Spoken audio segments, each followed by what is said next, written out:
ये खबर है सिक्कर रोड जयपुर की। कबीर पंथ के संत श्री नितिन दास जी महाराज जयपुर भक्त दयानंद जी के घर सत्संग व नाम दीक्षा के लिए सत्य भक्ति के मार्ग पर चलने वाले भक्तों के लिए सुबह 10 बजे पधारे।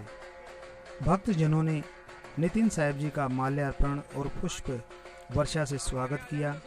ढोल बजाते हुए सत्संग स्थल पर इनको लाया गया। जयपुर व जयपुर के बाहर से पधारे हुए सभी भक्तों को नितिन साहब जी ने सत्य भक्ति पर मार्ग पर चलने हेतु सत्संग सुनाया। जो भक्त प्रथम दीक्षा और द्वितीय दीक्षा लेने हेतु पधारे थे उनको महाराज नितिन दास जी ने दीक्षा दी। साहिब ने दीक्षा से संबंधित सभी नियम भक्तों को प्रेम पूर्वक समझाया। अन्य पंथों से जो लोग YouTube चैनल देखकर कहत कबीर सुनो भाई साधु और यहाँ सत्संग स्थल पर पधारे नामदान लेने के लिए नितिन साहब ने उनको भी नामदान दिया। सत्संग व नामदान की दीक्षा के बाद आरती हुई। भक्तों को प्रसाद वितरण किया गया और भंडारे का भी आयोजन किया गया। संत नितिन दास जी महाराज ने बताया कि मनुष्य जन्म सत्य भक्ति के लिए मिला है। भक्ति कर भवसागर से पार होना हर मनुष्य का परम लक्ष्य है। भेदी सतगुरु के मिलने पर ही ये कार्य पूर्ण होता है। आत्मज्ञान में पाप कर्म बाधा है, इसीलिए सत्य भक्ति करने से पहले पाप कर्म को छोड़ना बहुत जरूरी है। सभी भक्तों का कल्याण हो, इसी शुभकामना के साथ मैं पत्रकार ब्रजेश कुमार नावरिया, दिल्ली क्राइम न्यूज जयपुर से। तो जाल है काल के, इससे परे जो सार शब्द है उसका बोध होना चाहिए। ठीक है, तो गुरु का काम होता है दरवाजा दिखाना। दरवाजे पे पहुंच गया चेला, अब गुरु जाने नहीं देता, याद रखना। अब गुरु जाने नहीं देगा, अब गुरु पकड़ के खींचेगा तुम्हें और तुम्हें खींच के सिंहासन के ऊपर बैठा देगा। तो कबीर साहब कहते हैं अब तो जाए चढ़े सिंहासन और मिले हैं सारंग पानी, और राम कबीरा एक भय है कोई ना सके पछाड़ी। राम और कबीरा एक हो जाते हैं, वहां पे दो नहीं रहते। और अगर दो रहते हैं, कोई कहता वहां पे मैंने परमात्मा को देखा सिंहासन पे बैठे, इसका मतलब कि तुम अलग थे, परमात्मा अलग था। यानी दूध घी को देख रहा है, दूध घी को कैसे देखेगा भाई? दूध घी को नहीं देख सकता। घी की तो दूध की हस्ती खत्म हो जाती है, घी बनते बनते वो दूध रहता ही नहीं है। तो इसीलिए कबीर साहब ने बोला हाँ कहूं तो है नहीं और ना कहा ना जाई, हाँ और ना के बीच में साहिब रहा समाई। कबीर पंथ के महाराज श्री नितिन दास जी महाराज जो कि आज सिक्कर रोड पर जयपुर में पधारे हैं।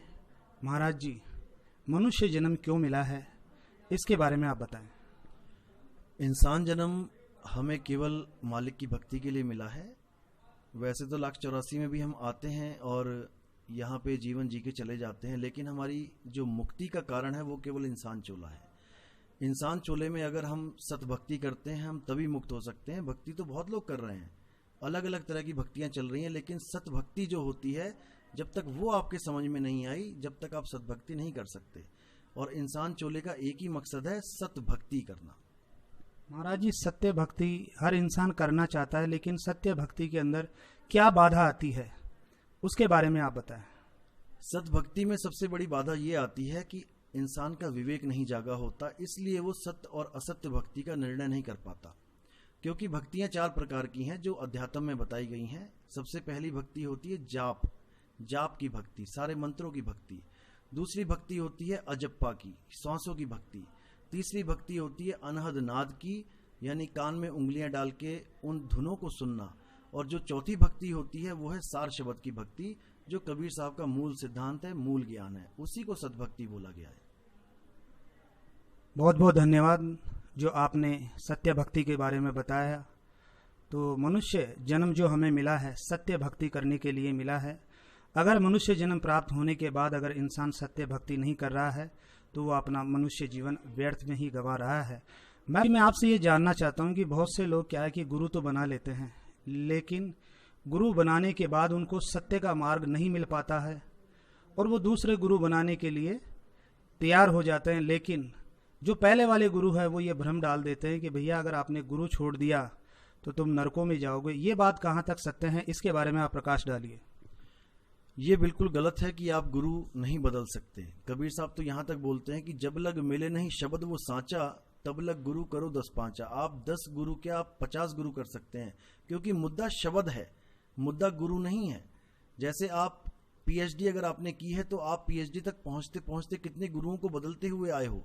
अगर मुद्दा गुरु होता तो आप एलकेजी के गुरु को ही पकड़ के बैठ जाते, आगे ना जा पाते। लेकिन आपको वहां पर विवेक है कि मैं यहाँ पढ़ने के लिए आया हूँ, यहाँ मैं ऊंची डिग्री लेने के लिए आया हूँ, इसलिए आप पढ़ाई को मुद्दा बना के गुरुओं को बदलते चले जाते हो।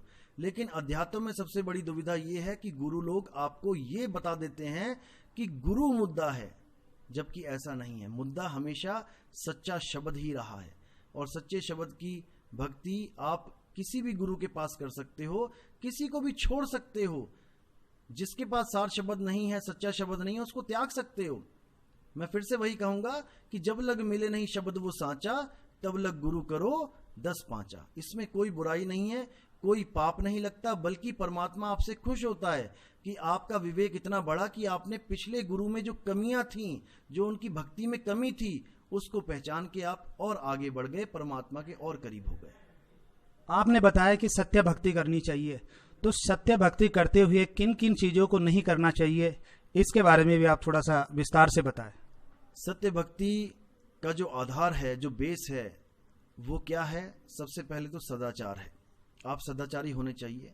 आप मीट, मांस, अंडा, मछली, मुर्गा, बीड़ी, तंबाकू, जर्दा, अफीम, पोस्त, इन सबसे न्यारे होने चाहिए। आप अपनी मेहनत की कमाई खाते हो तो अच्छा है। कोई लॉटरी, कोई ताश, जुआ, ये नहीं खेलना है। और जहाँ तक हो सके हमेशा सच बोलना है। झूठ केवल वहीं बोल सकते हैं जहाँ पर किसी की भलाई हो, किसी की भलाई छुपी हो, वहाँ पे आप झूठ बोल सकते हैं। लेकिन किसी को हर्ट करने के लिए, किसी को नुकसान पहुंचाने के लिए बोला गया झूठ हमेशा दुखदाई है और दुखदाई रहेगा।